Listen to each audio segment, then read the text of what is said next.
Hello, my name is Less Than Trees, and welcome to Stardew Valley. It's a farming RPG where you can live out your best life on a beautiful, idyllic, rustic town. I've spent a lot of time on this game because it's a nice respite from my daily life. As you can see, I have a file that has more than 112 hours recorded on it. And also, I've made a lot of money in this game, which is definitely more than what I can say about myself in real life. Let's get straight into my farm. So this is my house. It's quite big. I've expanded it significantly, and I'm checking the calendar to see what's on the agenda for today, which is fortunately nothing. I'm going to change out of my winter earmuffs and put on something more apt on my head for spring, deciding between watermelon band, lucky bow, and butterfly bow. So we're going to go with our lucky bow, which is made from solid gold. I think that's a great choice, and I stand behind it. We're putting our earmuffs back into the chest and going on with our lives. This is my husband Sebastian's room with all the things that he likes in there, like his computer and board game. He is way at the top of my friendship list, and below him are the other villagers that I'm on good terms with, such as Robin, the mayor, and a couple other people. Finishing the community center definitely made my friendship go up quite a lot. Here we have Krobus, who's still waiting on a heart from us, and also Sandy, the lady who has the cute little store in the desert. All the way down, we have our dwarf who lives in the mines. I'm not able to talk to him yet because I don't have all the scrolls necessary to translate dwarf language to English in this case. Yep, from the artifacts tab, the fourth dwarf scroll is missing. So we might find it if we go back to the mines. I'm not sure if I'll do that. And here is Sebastian saying he needs some time to go and take a walk. Quite a reserved guy. Needs his time alone to think, to feel like his life is still his own even though he's married. I'm just walking through my house and showing you what's around. There we have the nursery where children would be if there were children in my in-game family. A letter in the mailbox. Battery from Kent. Sweet. That could be used for crafting a lot of things. Right here I have my horse, Leonidas. He has a colorful cone-shaped party hat, and I think that is super adorable. Just going to check on our crab pots in the pond to collect what we have over here. Taking the trash out and recycling it into something useful in these fishing machines. It'll be really cool if we could make something like that in real life, but at a much lower cost and much easier for people to use and manage. I'm just refilling my crab pots with bait over here so that tomorrow when we check on them, they will contain more goodies. Back on the horse, it really does speed up your travel time around. And over here, just putting away some craft materials. A lot of wines are ready in the kegs. This is my chest for metals and other minerals. I think I'm going to make some metal bars to use for crafting. And here is my dog, whose name is Tchaikovsky. Yep, successfully petted it. My name is Giselle. I'm in Nutcracker Farm. That's why my dog is called Tchaikovsky. Hopefully not an insult. I do admire Tchaikovsky very much. Selling the fish that we caught today. I think it's just very soothing in games like these where you can just go about what feels like a very normal life, but also do some interesting things occasionally, like kill monsters and discover hidden treasures. It's quite a shame that in real life, most of us don't live like this. We are caught up in urban areas, in our urban lifestyles, always running from one place to the other, trying to make things work. It does have its benefits, I suppose, in that there are a lot of people whom you meet. There are always a lot of things to do, but it can be quite stressful to constantly live in a place that is always in motion, always moving on to the next big thing, the next trend, the next idea, the next fashion. Sometimes it does get overwhelming. And I think that's why people like video games, because it gives you some kind of escape from your life, some kind of sanctuary where you can just be yourself and do what you want to do without the constraints of reality. It'll be quite calming if you could actually have a farm like this and take care of some animals and also some crops. I think just being around creatures of nature, whether plants, animals, insects, everything you see around you, that can be very therapeutic. And over here, I'm just doing some farm duties in the game, producing some artisanal animal products from what I have. I think if you get to talk to Marnie in the game, she says, "I hope my chickens aren't upset when I take away their eggs," which is not something we usually think about, because when we do purchase animal products, they are so separate from the animal who has provided these products to us. So, for instance, if we have an egg, we don't see the chicken that laid the egg.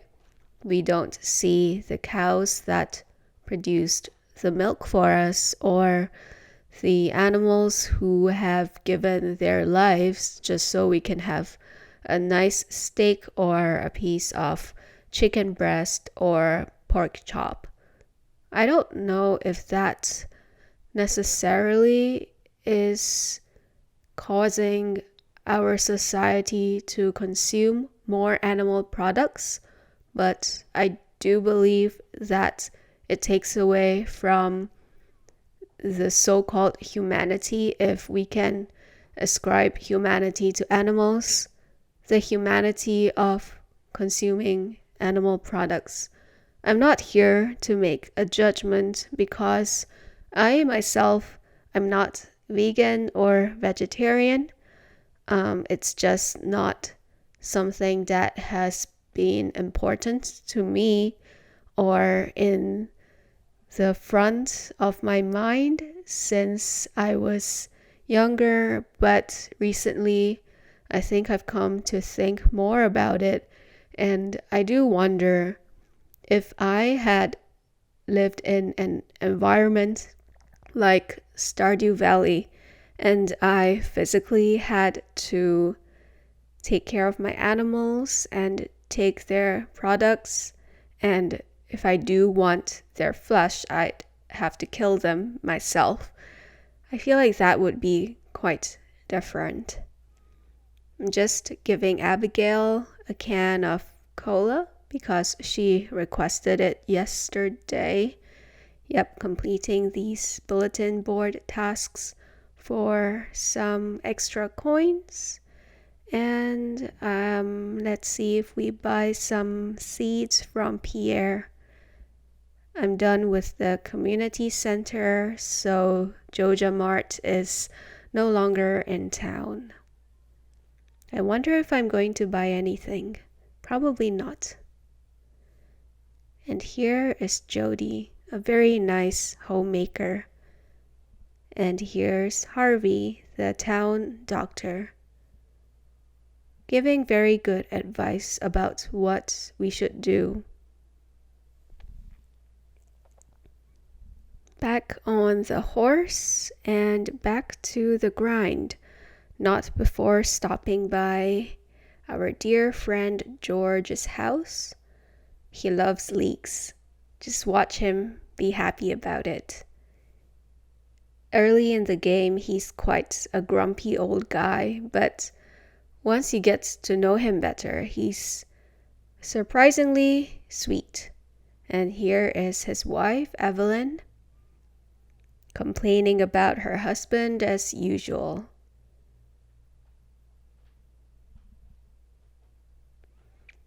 She's not wrong. It is nice to be out in nature, have some fresh air every now and then, just taking a stroll in the graveyard, wondering about the people of the past.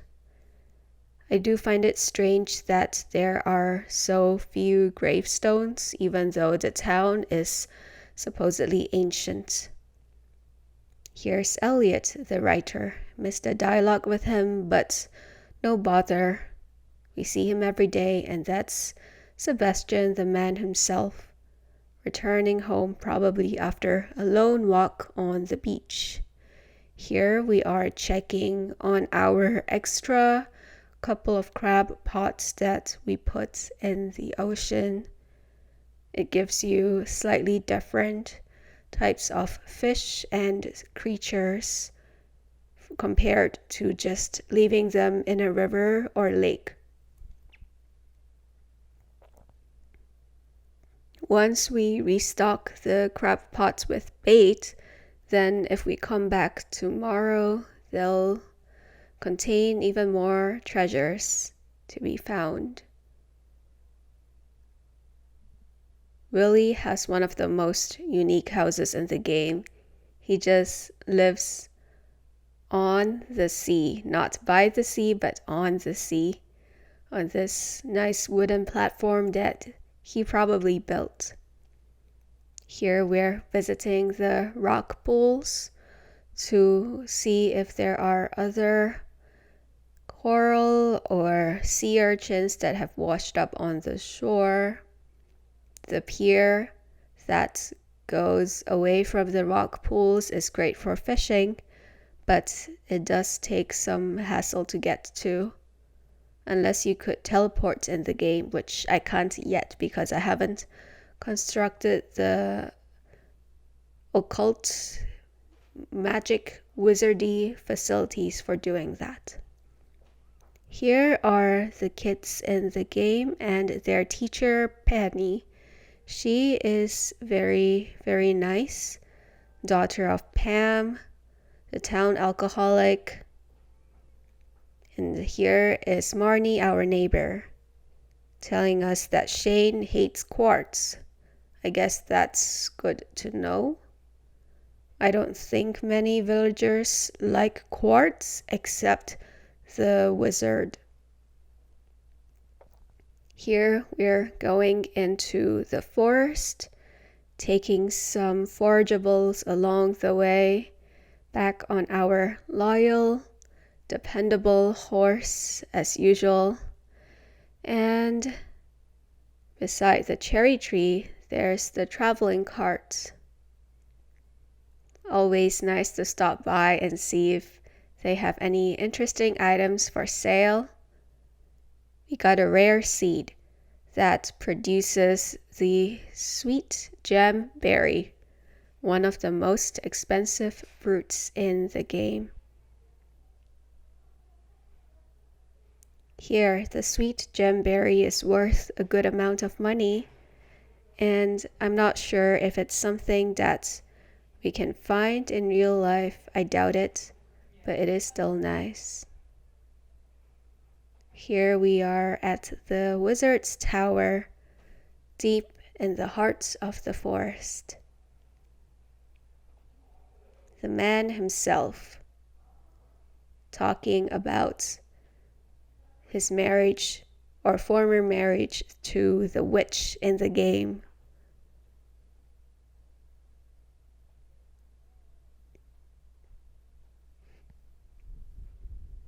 It's not a very mature way to deal with anger.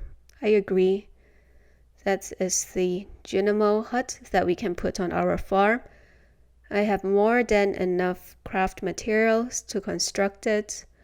I just have to find a space for it, and I'll probably do that once I've finished collecting the crops that I've just planted, and maybe then I'll show you what happens. I don't have one of these yet, so I'll be quite excited to see how it works. Here are some other buildings that we can construct. I don't really have the materials for them yet, but maybe in future. Just heading to the wizard's basement. Here we have a shrine. We can change our appearance. I think I'm quite happy with the way I look. I've got my bow and shirt and pants in a color that I like. And here we can teleport to the witch's hut. The 3 shrines where we can make offerings to unlock some interesting features. Over here, if we make an offering, the monsters will appear on our farm, and hidden in that little hole in the wall is something that we don't want to mess with. And here we are back at the wizards.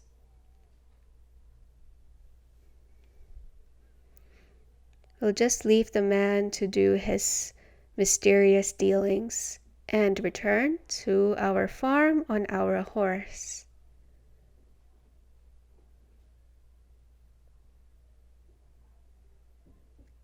I do need to brush up on combat. Eventually I will make an offering to the shrine so that monsters will appear on my farm and I can fight them off.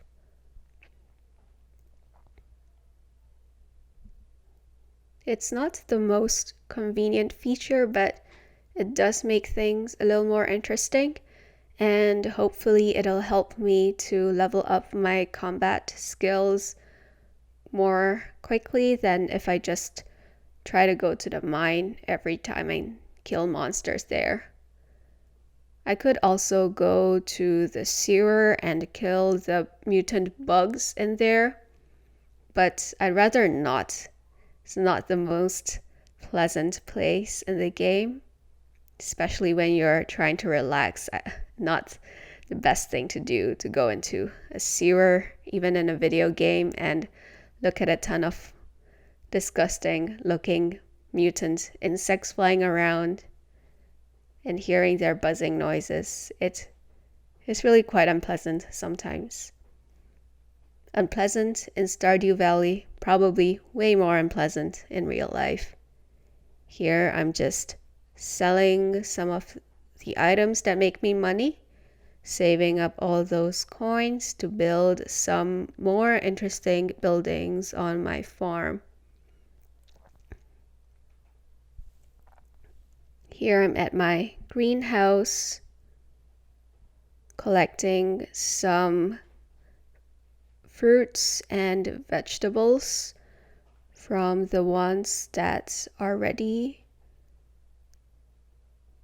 I didn't plan the layout of my greenhouse very well, but that's okay. I'm happy with what I have over here. And I do have a lot of coffee beans. I kind of wish part of this was real. Can you imagine just having fresh coffee plants outside of your house, waking up to nice, fresh ground coffee? That'll be a real treat, real nice way to wake up. Here's my cave full of mushrooms. You could choose the fruit bat option. Oops. Looks like I have to put some things down. I could choose the option to have fruit in the cave instead, but I could just grow fruit, so I didn't pick that option.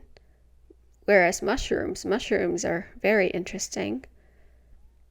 I think I'd definitely like to learn more about them. And that's the shadow flying over our farm sometimes.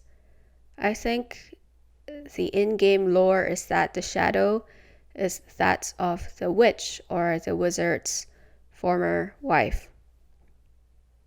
If the shadow flies over your chicken, duck, and rabbit coop, then the void egg, the black egg with red flecks, appears, which is very interesting. And those vegetables and fruits are not in the right place, so we're going to put them in the right box over here, where we have a nice reservoir of delicious items.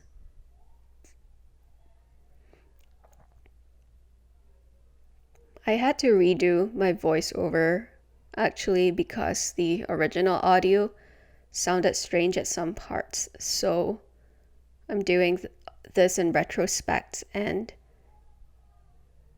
it's kind of strange to see the game being played backwards all over again.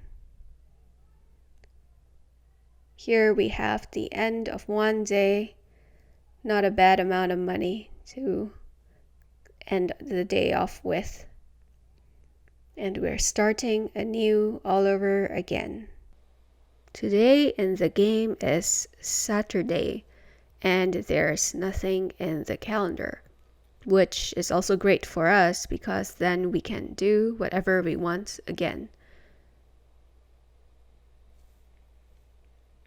We have another letter for us, some extra money from the mayor to help us through with spring, now that the planting season has started again outdoors. Going back to our mushroom cave to collect the other 3 mushrooms that we didn't get a chance to get to yesterday.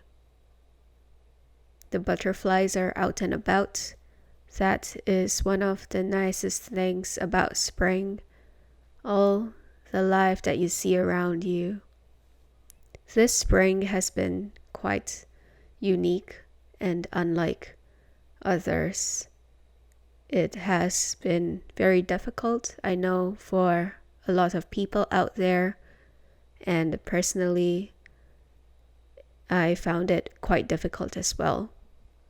So if you are facing any kinds of challenge or strife in your life, I wish you all the best, and to always remain hopeful that everything will pass. Something that I've come to realize is that a lot of times things don't go the way we expect, and the more we resist, the more pain and anguish we feel. I'm not saying that we should just let everything be and accept whatever that comes our way. I think that there are a lot of flaws in the world. There is a lot of injustice, inequality, imbalance, things that need to be righted. But if there are things that are truly beyond our control, maybe sometimes we just need to take a step back and let it all pass for the time being. It's very difficult to maintain a perspective on the world when we are all so caught up in our daily lives, running from one task, one errand to another. But everything is ephemeral. Our lives are but a wave in the ocean. So it is best that we keep in mind who we are in the world in relation to the grander phenomena around us. The plants, the animals, things we can't see. It's all very fascinating when we come to think about them. Here I'm just walking through my farm to put some other mushrooms away in that tiny chest on the side, and selling some things that can bring us a little more money. Here's Sebastian working on his motorcycle. He reminds me of someone that I know in real life. It's quite interesting. My farm isn't the best farm out there.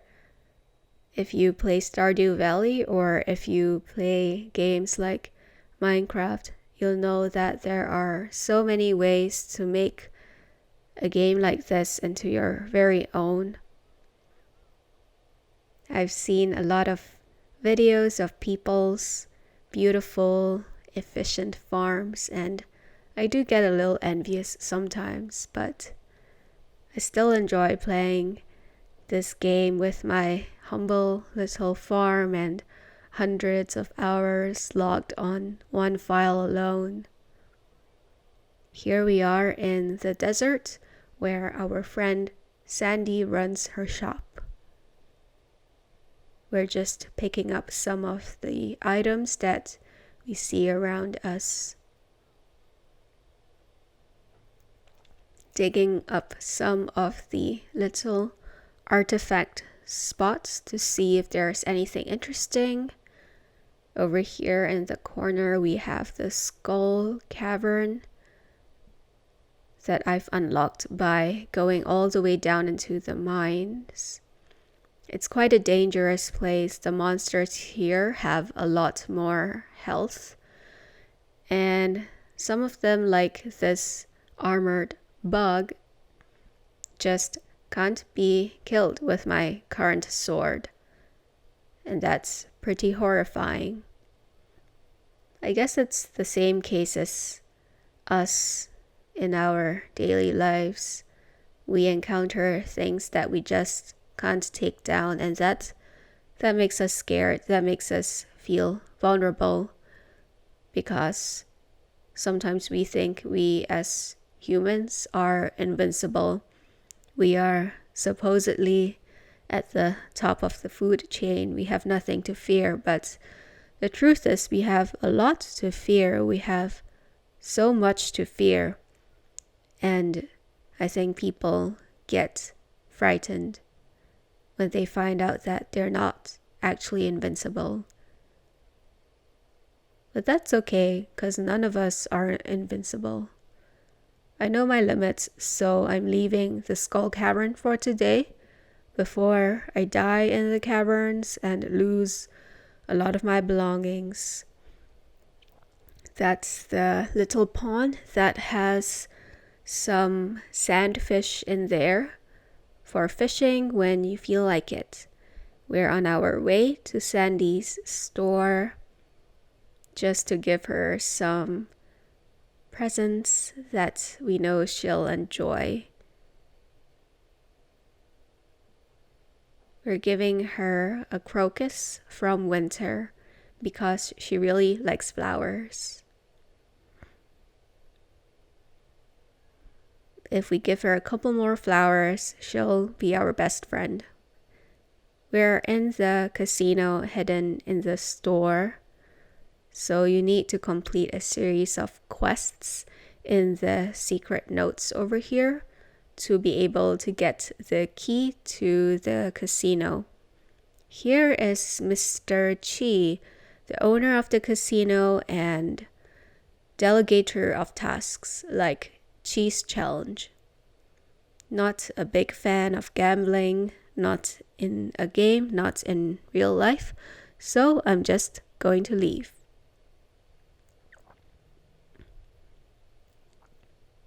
I think if I went to Vegas, I'll probably just take a look at what there is, maybe play a couple rounds of roulette, blackjack, slot machines, and then I'll go once I've either spent the fixed amount of money that I plan to spend, or I've lost all of it, or I've won a little bit of money.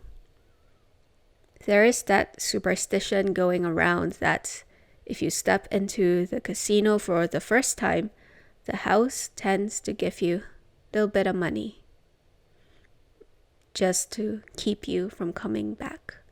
But if you keep winning, you're bound to lose. And in the long run, the house makes the money back. That's why casinos are still running. We're going to go to the mines.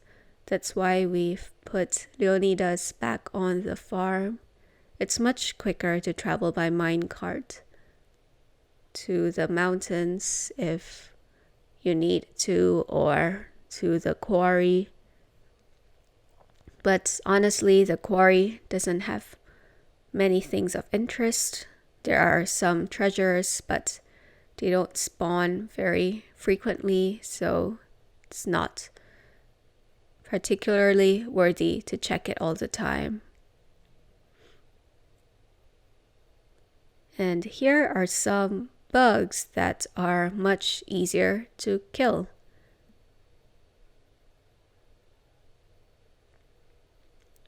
As you can see, I'm still not the best at combat, and my skills can very much be improved. I've never been great at video games that require you to kill enemies.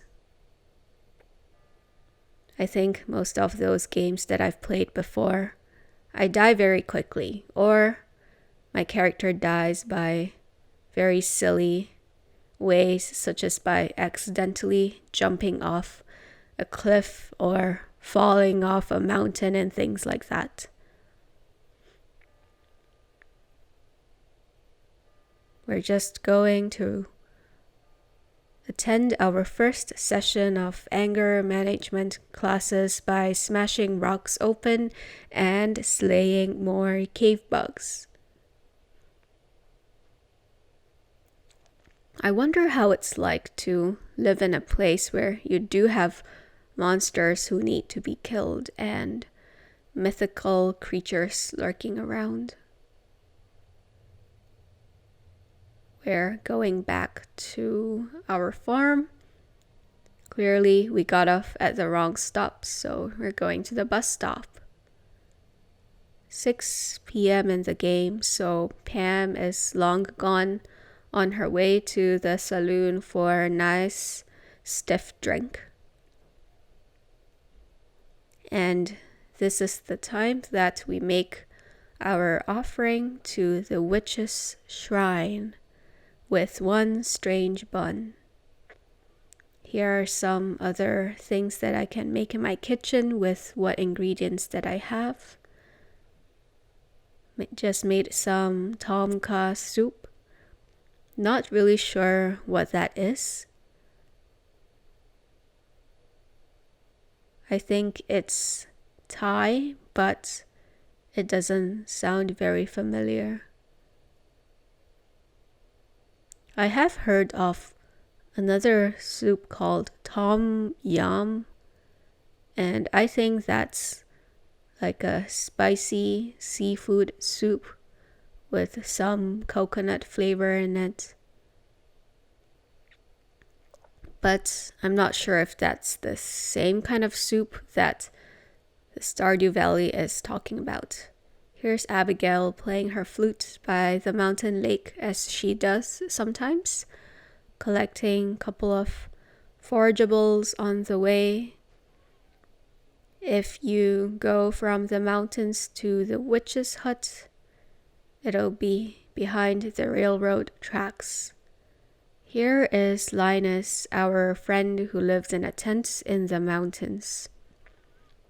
I did ask him to move onto the farm with me earlier in the game, but he rejected the offer because he feels much more at home by himself here. He's a free spirit, and we can't confine him to our understanding of what's good for him. Making our way to the witch's hut, which is in this little secluded corner of the town, way behind everything. I think the design is quite interesting. She lives in a swamp, but it's a nice looking swamp. The dark shrine of night terrors. This will allow monsters to appear on our farm. I'm not sure if you can take that back, but I'll try that later in the game and let you know what happens. Teleporting back to the door and heading back to our farm from here. If you're here when a train is passing through, then you can see some interesting phenomena. There are different kinds of trains, most of them not very exciting. I did hear that there was a Christmas one, but I don't really have the time in the game to seek out trains when I could just be doing other things like adding more machines to my farm or petting my farm animals and things like that. Got a diamond from our crystallarium. Makes us a lot of money, so we like that. And our first monster has appeared. Cute little bat. Not so cute once it attacks you. Our inventory is full, I believe, so we can't pick up the wings from the bat. So we are going to sell some of our things. Today was a good haul for us in the game. And there stands our magical horse who is unafraid of monsters and unaffected by them. Super cool. I like how there are no automobiles in this game except for the bus going to the desert. Putting away more of our craft materials. A lot of our preserves are ready, but we'll deal with them later. Couple of ores over here ready to be smelted into bars. I'm pretty sure that blacksmiths don't work like that in real life. It's definitely not as easy to make metal bars. But in this game, it is easy to do so, and we're going to take full advantage of that. We are being chased by two mysterious forest monsters that appeared out of the ground. I have never seen these guys, so I think they're unique to my farm. Here we have our fruit trees, our 2 apricot trees that have some nice apricots for us to harvest. A lot of our animal products are ready, but we'll leave that for tomorrow. And yet another forest monster zombie creature for us. I think this will really help me on my combat skills because it's quite obvious that I'm not the best at them yet.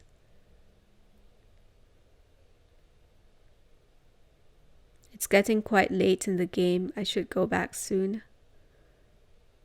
I'm just putting some of the seeds away for planting.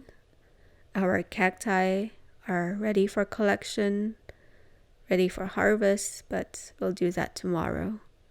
Even in the game, you do need rest. If you collapse on the ground past 2 a.m., you get dragged home by somebody and you pay a lot of money for that. So we really don't want that to happen. We're just going to put some stuff away and head back into our house. Our nice house that we have asked Robin to build for us. Time to go to bed. And here is the end of a day. Thanks for watching and stay tuned for more.